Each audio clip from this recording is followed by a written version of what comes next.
காசா ட்ரம்ப்போட piece பிளானுக்கு ஒரு புதிய முயற்சி. அதை பற்றி இந்த வீடியோவில் பார்க்கலாம்.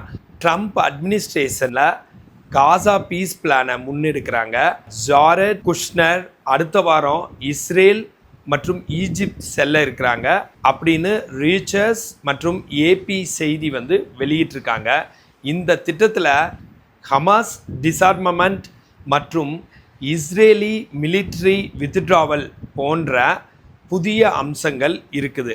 ஆனால் பிரச்சனை என்னன்னா, ஹமாஸ் நிபந்தனையுடன் ஆதரவு தெரிவித்தாலும் நெட்டன்யாகு அரசு இந்த திட்டத்தை ஏற்காம தான் இருக்கிறாங்க. அடுத்த வார பேச்சுவார்த்தையில் மிக முக்கியம் என்னன்னு கேட்டால், பீஸ் வருமா இல்லை மீண்டும் போர் தீவிரமாகுமாங்கிறது தான். இந்த மாதிரி உலக பாலிட்டிக்ஸ் அண்ட் இந்தியன் பாலிட்டிக்ஸை பற்றி தெரிஞ்சுக்கணுன்னா இந்த சேனலை ஃபாலோ பண்ண மறக்காதீங்க. நான் பிரகாஷ், ஃபிசியோதெரபிஸ்ட்.